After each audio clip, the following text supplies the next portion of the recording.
Just a quick video on my hot take. I've heard a lot of theories going around of the special service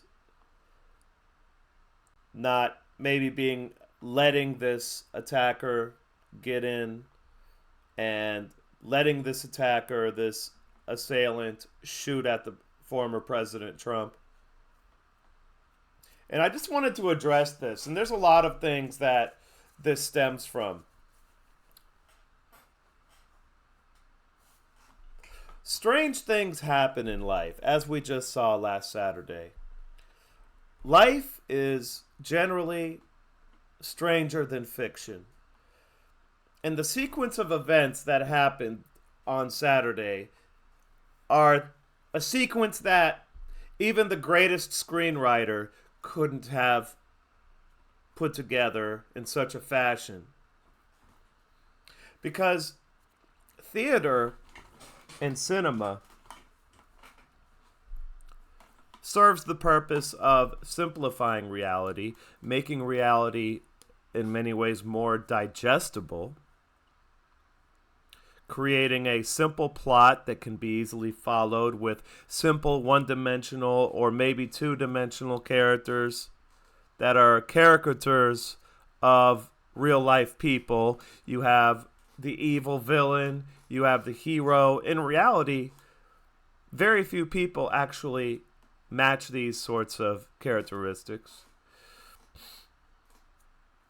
And the purpose of theater is to convey a deeper meaning or to just entertain. And it does it through simplifying reality, only showing you the important parts, embellishing and exaggerating emotions and actions. That's what theater does. You know, there have been times in history in many societies where theater was looked down upon because of the fact that it is not realistic. But in America, for the past 50 or 60 years, or longer, since the 1950s, let's say, theater has been the primary form of education and entertainment for the vast majority of Americans. And as a result, unfortunately, they have come to see the world through the lens of theater. And the problem with that is theater in no way resembles reality. And when I say theater, I mean everything from movies to even documentaries, because those are theatrical, to television news, which is a performative art, first and foremost. And this is where Americans have learned about the world around them through theater. And that's why you have people coming up initially when Trump was attacked with the idea that it was staged. Like something like that could actually be staged. And all sorts of, that was a cope, obviously. And I've heard all sorts of stuff since then. People saying, oh, that's not what bullets sound like, because they've never heard a bullet in real life, or definitely have never heard a bullet shot at them. Few people have. The bullet breaks the sound barrier, so it sounds like a whip. And obviously the microphone is not going to pick up the full effect of those bullets. I knew right then and there when I saw that video that was a rifle 5.56 most likely, simply because that would be the most common weapon to get a hold of, and that it came from no more than 200 yards, which I think it came out to be 130 yards. And really it was one of the most absolutely implausible things that could have ever happened. And that's life. Life creates implausible circumstances all the time. And that's why people find it unbelievable.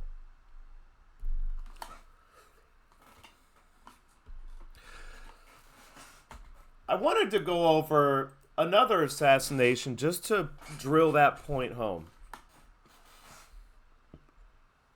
This is Arch Ferdinand Duke's assassination. We're using Wikipedia because it is a non controversial topic that the PR firms that are employed by governments and NGOs do not care about. So we can reasonably assume that this article is going to be okay, at least as far as the sequence of events. So initially, the idea of the assassination of Archduke Ferdinand was to throw a bomb into his car.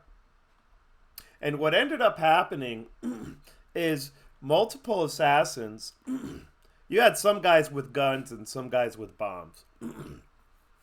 So it was kind of a combination of this guy was going to shoot at him, this guy was going to throw the bomb.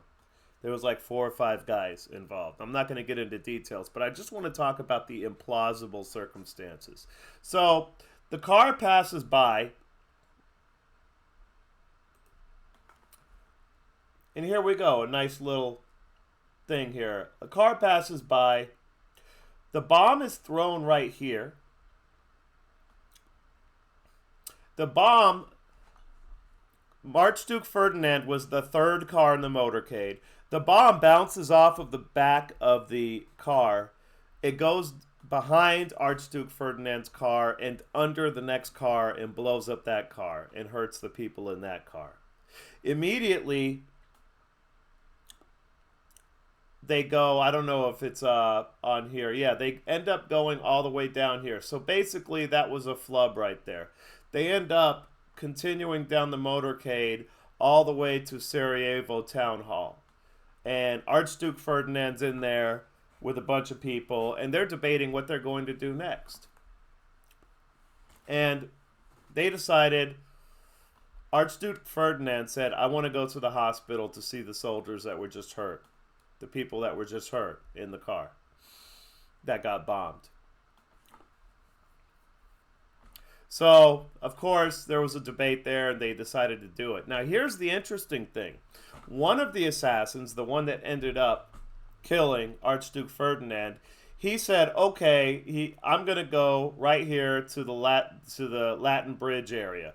Okay, the motorcade was supposed to go on a different route to the hospital. I don't know where exactly the hospital is at on this map, but they were supposed to take an alternate route.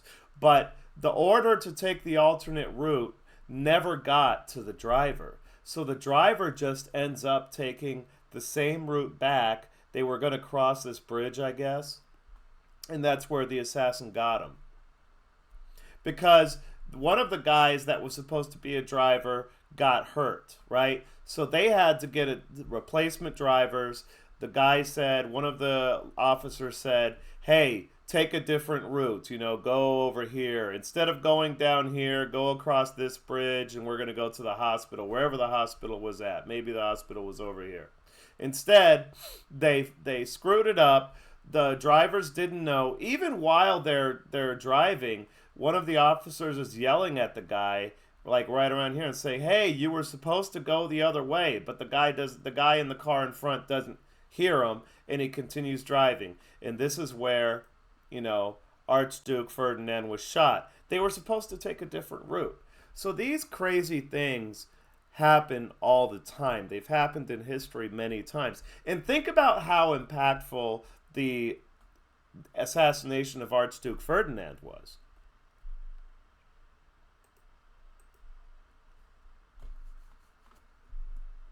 It says right here, after learning of the assassination attempt, okay.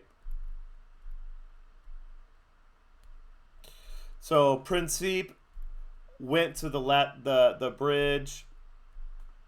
So when Archduke Ferdinand's driver followed their route, Governor, whatever his name is, who was sharing the 3rd vehicle with the imperial couple, called out to the driver to stop as he was going the wrong way. He was supposed to go the alternate way. The driver applied the brakes, and when he attempted to put the car into reverse, he accidentally stalled the engine close to where Principe was standing. So it was even worse than that. So they drive down here, and then right around here, the one of the commanders of the motorcade says, "Hey, you were supposed to go the other way." And so the driver stops the car and puts it into reverse just where the assassin was. And that's when the assassin came out and shot him. So these crazy things happen. And why I wanted to get into that is a lot of people are talking about the Secret Service and why did they wait until the guy actually shot at Trump in order to shoot back. Well, think about this. Think about the climate we've been in where law enforcement officers, and I'm no fan of law enforcement officers, but I can understand the hesitation because we're in an environment, not only in the public sector, but also in the private sector, where management is constantly throwing their employees under the bus. And we have it in my own company. I mean, I'm at the point in my own company where I have to do everything in email because my boss will throw me under the bus at the first opportunity. Every time something goes wrong, he's finding a way to blame one of us or blame maybe another manager. He never seems to want to take responsibility for anything himself. You know, when we're inundated with calls, you know, and I can't get to a customer, whose fault is that? It's my boss's fault and his boss's fault, all the way up the chain, because they refuse to hire people and they refuse to pay enough to attract people. But does he take responsibility for that? Do any of them take responsibility for that? No. They find some way to blame you for the situation. And this is what's happening, I'm sure, in the Secret Service. So it's no wonder that no one wanted to take the initiative because the risk is just too great. If this guy was shot, for example, before he shot at Trump, who knows how the media would have reacted to that? And certainly the management of Secret Service would not, generally speaking, would have not, if it got to be a big enough story, they would have thrown that Secret Service agent right under the bus, like all managers do. We're at a point now in both the public sector and the private sector where employees can't take initiative because management has gotten to be complete weasels. So I can understand why the Secret Service was waiting for orders. And then after this incident, now they're saying the Secret Service agent didn't follow protocol. He was supposed to shoot the guy. Well, that seems to me like a damned if you do, damned if you don't situation. So with the Trump assassination, I'm still holding on to Occam's razor. Don't attribute to malice that which can be explained through incompetence. And as far as the response and as far as the incompetence involved, I don't see any reason to think that there was malice among the people protecting Trump. Obviously, he probably didn't have the security detail he could have had. I guarantee you that there was probably a bureaucratic sort of argument between the local police and the Secret Service people. I heard, for example, that the Secret Service people refused to guard that shed, that warehouse, that building, and they said, oh, the police have to do that. And I guess the police said, well, we don't have the people to do that. I mean, obviously, the local police were probably overloaded. I bet you the governor didn't do anything to help security because that governor is like an anti-Trump governor. So, Americans need to stop and breathe, maybe read a little bit more history to understand that stranger things have happened. And Americans have good reason not to trust the system, which is why I kind of enjoy Americans immediately going to the conspiracy theories. The government deserves that. Okay, the government and the corporate sector has lost all trust among the people. So if they want to sit there and whine and say, oh, why don't they trust us? Well, there's a good reason why they don't trust you guys. So that's my take on it. But nothing in history, obviously, is ever going to duplicate this moment. And you could see on his face, I'm sure he understood the moment as a moment, in terms of his brain working in such a way that he's very good at publicity, and he saw that. But that's pure adrenaline on his face, and I think obviously everybody's saying now he's a shoe in for election.